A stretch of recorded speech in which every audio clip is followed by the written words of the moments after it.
नमस्कार, मेट सल पर आपका बहुत बहुत स्वागत है। आज की इस क्लास में हम लोग बीएससी फर्स्ट ईयर वालों का फिज़िक्स का सेकंड पेपर का पूरा इम्पोर्टेंट क्वेश्चन डिस्कस करेंगे ना। इसके पहले आप लोगों को फिज़िक्स का फर्स्ट पार्ट दे दिए गए है, क्लास नहीं देखे तो लिंक डिस्क्रिप्शन में जाकर देख सकते हैं। साथ में फाइनल वालों का भी मिल चुका है और सेकेंड का बचा है ना, सेकेंड ईयर वालों का बचा है, तो सेकेंड ईयर वालों का भी लगभग आज ही मिल जाएगा। आप लोग टेंशन मत लीजिए, ठीक। और क्लास को ज़्यादा से ज़्यादा शेयर कीजिए। ये क्वेश्चंस बहुत ही इंपॉर्टेंट है जो आज कर रहे हैं ना 2024 एग्ज़ाम के लिए, तो चैनल को सब्सक्राइब करके रखिएगा। बाकी सब्जेक्ट्स का भी क्वेश्चन पेपर यानी कि इम्पोर्टेंट क्वेश्चन और क्वेश्चन पेपर आप लोगों को इसी चैनल पर उसी दिन देखने को मिल जाएगा जिस दिन आप लोगों का एग्ज़ाम होगा, ठीक। चलिए शुरू करते हैं इंपॉर्टेंट क्वेश्चंस। देखो पहला यूनिट 1, किसी अदिश क्षेत्र के ग्रेडियंट से क्या तात्पर्य है, इसका सूत्र व्युत्पन्न करना है।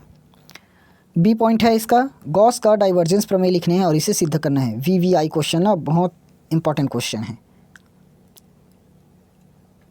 किसी स्थिति सदिश R vector is equal to X I cap plus Y Z cap plus Z K cap हेतु सिद्ध करना है। A divergence R vector is equal to 3 curl R N R vector is equal to 0 gradient R N N N plus 1 और n-2। आज की class थोड़ी सी लंबी हो सकती है ना, तो क्लास को शुरुआत से लेकर लास्ट तक देखना, क्योंकि इसमें पूरे का पूरा इम्पोर्टेंट क्वेश्चंस डाला गया है ना। उसके बाद देखिए नाटन का प्रमेय लिखना है और उसे सिद्ध करना है, ये भी 5 नंबर का क्वेश्चन है आपका। उसके बाद है किसी वेक्टर क्षेत्र में कर्ल की परिभाषा लिखना है और इसके लिए सूत्र निकालना है। कर्ल का भौतिक महत्व भी बताना है। गॉस का डाइवर्जेंस प्रमेय लिखिए। गॉस का डाइवर्जेंस प्रमेय लिखिए, तो ऊपर में भी बताया था कि एक कोई क्वेश्चन डबल ऐड हो गया होगा ना, देख लेना आप लोग। गॉस के डाइवर्जेंस प्रमेय की स्थापना करनी है, यानी कि बीच है, ये थोड़ा सा ब्लर हो गया है, देखो ये क्वेश्चन आप लोग पढ़ लेना, ठीक। यहाँ पर हमें वक्र की प्रवणता निकालनी है। ये भी क्वेश्चन थोड़ा सा ब्लर कर दिया गया है। आप लोग गाइड से, अपने बुक से या गाइड से इसको अच्छे से देखकर मिला लेना ना, थोड़ा सा ब्लर हो गया है ये। चलिए गॉस के डाइवर्जेंस प्रमेय की स्थापना कीजिए। हाँ यहाँ पर ठीक हो गया है, देख लो, ऐड कर दिया था मैं उसी टाइम। यदि किसी वक्र पर स्थित बिंदु x is equal to a डेस bracket t plus sine t और y is equal to a 1 minus cos t पर वक्र की प्रवणता ज्ञात करनी है। उसके बाद वेक्टर क्षेत्र f vector is equal to आप लोगों को इतना दिया है, डाइवर्जेंस f का मान ज्ञात कीजिए। बिंदु 1 1 1 पर डाइवर्जेंस f का मान क्या होगा। अब यूनिट 2 पर आ जाते हैं। देखो द्विध्रुव आघूर्ण से क्या तात्पर्य है। किसी विद्युत द्विध्रुव के कारण अक्षीय स्थिति में किसी बिंदु पर विद्युत क्षेत्र की तीव्रता का व्यंजक निकालना है। आप लोग 12th क्लास तो पढ़कर आए होंगे। 12th क्लास में ये व्यंजक आप लोगों ने पढ़ा था, बोर्ड एग्ज़ाम के लिए बहुत इम्पॉर्टेंट था, मैं खुद कराया हूँ, ठीक। बोर्ड एग्ज़ाम के लिए बहुत ही इम्पॉर्टेंट था, तो अगर 12th आप लोगों ने बहुत ही अच्छे से पढ़ा है तो ये क्वेश्चन तैयार करने में ज़्यादा टाइम नहीं लगेगा। किसी ठोस चालक बेलन के कारण विद्युत क्षेत्र की तीव्रता परिवर्तन का पूर्ण व्याख्या चित्र सहित कीजिए। उसके बाद देखो विद्युत क्षेत्र में स्थित द्विध्रुव की स्थितिज ऊर्जा का मान प्राप्त कीजिए। स्थायी संतुलन की स्थिति, मानक स्थिति, अस्थायी संतुलन की स्थिति बताना है। 5 नंबर का क्वेश्चन है। पेपर पैटर्न पहले से ही समझा दिया गया है, ठीक। एक्स अक्ष पर अनंत आवेश प्रत्येक क्यू कूलाम क्रमशः x is equal to 1 2 4 8 metre पर रखे हैं। x इज इक्वल टू 0 पर विद्युत क्षेत्र की गणना करनी है। Numerical question. एक समरूप आवेशित गोले के अंदर बाहर एवं सतह पर स्थित बिंदुओं के विद्युत क्षेत्र की तीव्रता गॉस के प्रमेय की सहायता से ज्ञात कीजिए। ये भी आप लोग पिछले साल पढ़कर आए हो। विद्युत द्विध्रुव के क्या तात्पर्य है। विद्युत द्विध्रुव के कारण निरक्षीय स्थिति में विद्युत क्षेत्र की तीव्रता निकालनी है। अक्षीय और स्थिति 12th क्लास का मोस्ट इंपॉर्टेंट क्वेश्चन था। अक्षीय देख लिए, निरक्षीय भी आया हुआ है, ठीक, तो दोनों को अच्छे से कर लेना।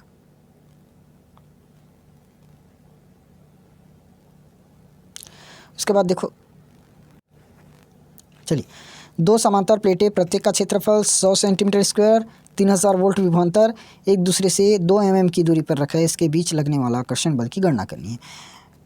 ठीक, न्यूमेरिकल क्वेश्चन आप लोग टेंशन मत लो। अगर न्यूमेरिकल दे रहा है तो 7 और 3 का कॉम्बिनेशन बैठेगा, 7 नंबर का लॉन्ग क्वेश्चन आएगा और 3 नंबर का न्यूमेरिकल क्वेश्चन आएगा। न्यूमेरिकल से नंबर नहीं कटना चाहिए, न्यूमेरिकल फ्री का नंबर लगभग होता है। आप लोगों को पूरा फार्मूला बस याद रहना चाहिए और वैल्यू पुटिंग आना चाहिए। देखो, गॉस नियम के अवकलन रूप को लिखना है और इसे सिद्ध करना है। फिर उसके बाद है 2 ठीक एक समान धातु की गोलियों पर क्रमशः 40 माइक्रोकुलाम और -10 माइक्रोकुलाम आवेश है और ये 20 सॉरी यहाँ 2.0 मीटर की दूरी पर है। इनके बीच कितना और कैसा बल लगेगा ये बताना है। देखो, गोलियों पर 40 माइक्रोकुलाम और -10 माइक्रोकुलाम आवेश है, तो इसके बीच कितना बल लगेगा और कौन सा बल होगा ये बताना, यानी कि कैसा बल मतलब आकर्षण या प्रतिकर्षण बल है ना। इकाई 3 देखो, परावैद्युत क्षेत्र में विद्युत ध्रुवण P वेक्टर तथा विद्युत विस्थापन D वेक्टर को समझाइए तथा सिद्ध कीजिए D vector is equal to epsilon not E vector plus P vector. इसका अथवा क्वेश्चन देखो, प्रत्यावर्ती धारा परिपथ के लिए एक पूर्ण चक्र में औसत शक्ति के लिए सूत्र निगमित करना है, वाटहीन धारा को समझाना है। ठीक, और अथवा इसका नहीं है, या एक ही क्वेश्चन है, इसका मतलब ये पूरा पूरा 10 नंबर है ना। सॉरी, चलिए यूनिट 3 से और क्वेश्चन है। देखो, किसी प्रतिरोध प्रेरकत्व युक्त परिपथ में धारा की वृद्धि के लिए समीकरण ज्ञात कीजिए, समय नियतांक की व्याख्या कीजिए, दर्शाइए कि वृद्धि की दर R/L I0 - I से व्यक्त की जाती है। इसी का B नंबर है, प्रत्यावर्ती धारा परिपथ में औसत व्यय शक्ति के लिए व्यंजक निकालना है, अथवा LCR परिपथ में DC स्रोत जोड़ने पर संधारित्र के आवेशन के लिए एक व्यंजक निकालना है। B नंबर देखो, टिप्पणी लिखना है इस बार, ध्रुवण सदिश P वेक्टर, विस्थापन सदिश D वेक्टर, ऊपर में भी दर्शा गया था। किसी प्रतिरोध तथा प्रेरकत्व युक्त परिपथ में धारा की वृद्धि के लिए समीकरण निकालना है। सॉरी, ये वही क्वेश्चन आ गया क्या? हाँ वही 6, डबल ऐड हो गया है, सॉरी डबल ऐड हो गया है। चलो, सिद्ध कीजिए एक अध्रुवीय समांग समांग समदैशिक परावैद्युत अणु पर कार्यरत विद्युत क्षेत्र, ये आप लोगों को सिद्ध करना है ना। मोस्ट इम्पॉर्टेंट क्वेश्चन, ये भी बहुत ही इम्पॉर्टेंट क्वेश्चन है ना। ये धारा तथा धारा घनत्व किससे क्या तात्पर्य है, इनमें क्या संबंध है, स्थायी धारा से क्या तात्पर्य है, सिद्ध कीजिए स्थायी धारा के लिए संतत समीकरण डाइवर्जेंस J वेक्टर बराबर 0। आप लोगों ने ये पूरा यहाँ तक 12th में ही करके आए हैं, ये वाला बस नया मिलेगा थोड़ा सा। परावैद्युत पदार्थ में ई वेक्टर क्या है, विद्युत क्षेत्र, और विस्थापन D वेक्टर, इसकी व्याख्या करनी है और संबंध निगमित करना है। किसी प्रतिरोध प्रेरकत्व युक्त परिपथ में धारा के क्षय के लिए समीकरण निकालना है और उसे हल करना है। ये प्रूव दैट, सिद्ध करना है। उसके बाद देखो, अनुचुंबकीय, प्रतिचुंबकीय और लौह चुंबकीय में अंतर स्पष्ट करना है ना। अनुचुंबकीय, प्रतिचुंबकीय और लौह चुंबकीय।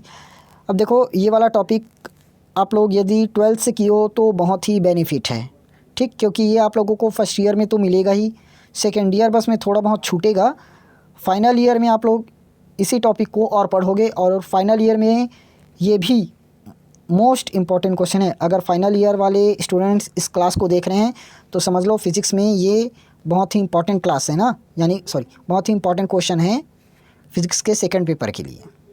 ठीक, आप लोगों को ये हो सके तो शायद यूनिट 3 में है, ये आप लोगों को देखने को मिल जाएगा। ठीक, और फर्स्ट ईयर वाले को तो यही बोलेंगे आप लोग अभी से इसको क्लियर रखिए, सामने जाकर काम ही आएगा। यूनिट 4, चुंबकन वेक्टर तथा चुंबकन धारा को समझाइए। बायो सेवर्ट का नियम लिखिए, 12th क्लास का एकदम मोस्ट पॉपुलर क्वेश्चन। इसकी सहायता से वृत्ताकार कुंडली में बढ़ने वाली धारा के कारण उसके केंद्र पर चुंबकीय क्षेत्र के लिए व्यंजक प्राप्त करना है।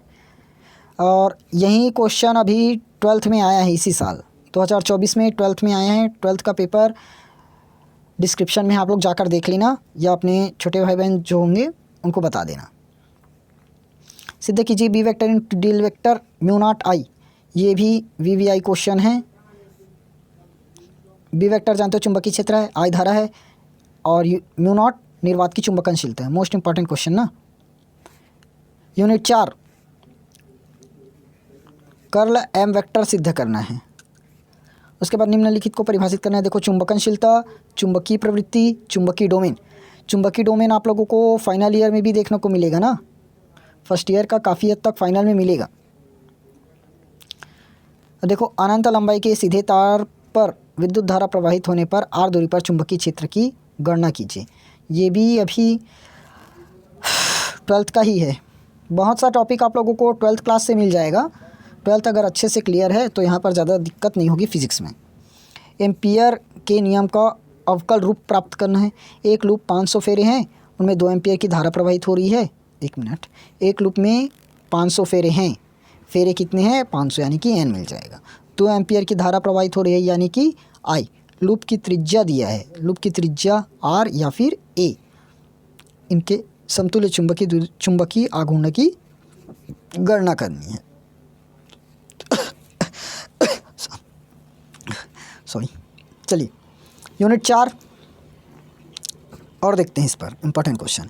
एक समान चुंबकीय क्षेत्र में धारावाही रिजु रेखी चालक पर लगने वाले बल को समझाइए। याद आया कुछ? रिजु रेखी चालक के कारण लगने वाला बल। चुंबकीय क्षेत्र में रखे आयताकार कुंडली पर लगने वाले बल की गणना करनी है। चुंबकीय क्षेत्र में रखे आयताकार कुंडली। चलिए फाइनली अब हम लोग यूनिट 5 पर पहुंच गए। मैक्सवेल के चारों समीकरणों को लिखना है और उसको निगमित करके दिखाना है। सेकेंड ईयर में मिल जाएगा आप लोगों को ये, ठीक। तो ध्यान दे रहे होंगे आप लोग, अगर क्लास शुरुआत से लेकर अभी तक बने हों तो फर्स्ट ईयर यदि आप लोगों का अच्छे से क्लियर हो रहा है और ट्वेल्थ अगर क्लियर है तो फर्स्ट ईयर बनेगा, और फर्स्ट ईयर बन रहा है इसका मतलब सेकेंड ईयर और फाइनल ईयर मिल रहा है। और 12th अगर क्लियर नहीं है तो कोई बात नहीं, फर्स्ट ईयर क्लियर करो, सेकेंड ईयर और फाइनल ईयर में बहुत सा टॉपिक 11th का फर्स्ट ईयर का जोड़ा गया है। देखो परावैद्युत माध्यम में विद्युत चुंबकीय तरंगे में ई वेक्टर तथा बी वेक्टर के लिए तरंग समीकरण निगमित करना है, उसकी चाल भी ज्ञात करनी है। यूनिट 5 का और सवाल है, देखो इंपॉर्टेंट क्वेश्चन। निर्वात में विद्युत चुंबकीय तरंग ई वेक्टर और बी वेक्टर के लिए तरंग समीकरण भी उत्पन्न करना है और सिद्ध करना है निर्वात में विद्युत चुंबकीय तरंग प्रकाश के वेग से संचरित होती है। पॉइंटिंग प्रमेय का भौतिक महत्व क्या है, 2 नंबर का क्वेश्चन। उसके बाद देखो मैक्सवेल की विस्थापन धारा की अवधारणा को समझाना है, स्वप्रेरण और अन्योन्य प्रेरण को समझाना है, पॉइंटिंग सदिश के मात्रक व मीन सूत्र लिखना है। आप लोगों ये टॉपिक से आप लोग बहुत परिचित हो, ये टॉपिक बस नया मिलेगा फर्स्ट ईयर में, ठीक। फैराडे के विद्युत चुंबकीय प्रेरण के सिद्धांत से अवकल समीकरण ये निगमित करना है। विद्युत चुंबकीय तरंगों के गुण लिखने हैं। अब देखो गुण 7 नंबर का आया है, यानी कि आप लोग विद्युत चुंबकीय तरंगों का कम से कम 7 से 8 गुण बताना ही पड़ेगा। उसके बाद देखो 2 समतल वृत्ताकार कुंडलियों के मध्य अन्योन्य प्रेरकत्व के लिए व्यंजक निकालना है। इसका मान किन किन कारकों पर निर्भर करता है और किस प्रकार निर्भर करता है। पॉइंटिंग सदिश को परिभाषित करना है, इसकी विमा लिखना है, अभी ऊपर में भी बताए थे।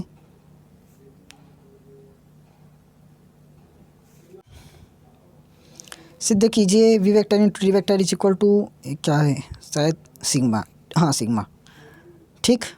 रो है शायद, 1 मिनट जूम कर लेते हैं, हाँ ठीक वही है, रो ही है।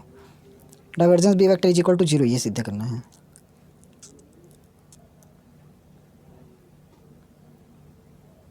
ट्रांसफार्मर की रचना और कार्यविधि समझाना है, और ये लास्ट क्वेश्चन आप लोग देख सकते हैं, ठीक। तो इस तरह से आप लोगों का पूरा फर्स्ट ईयर वालों का फिज़िक्स का सेकंड पेपर, उसका इम्पोर्टेंट क्वेश्चन मिल गया। ये सेकंड फिज़िक्स का है ना, सेकंड फिज़िक्स है फर्स्ट ईयर वालों का। अब आप लोग अपने बुक से या गाइड से जहाँ से भी तैयार कर रहे हो इन क्वेश्चंस को तैयार कीजिए। 100% यहाँ से आप लोगों को बहुत से क्वेश्चंस देखने को ज़रूर मिलेगा। ठीक, चलिए क्लास शुरुआत से लेकर लास्ट तक जुड़े रहने के लिए बहुत बहुत थैंक्स। अगर वीडियो अच्छी लगी हो तो वीडियो को लाइक करना, चैनल को सब्सक्राइब करना और अपने दोस्तों के पास शेयर कर देना ताकि उन लोगों को भी इंपॉर्टेंट क्वेश्चन प्रोवाइड हो सके। ठीक, चलिए आएंगे आप दूसरे क्लास में, तब तक के लिए आप लोग मेहनत कीजिए।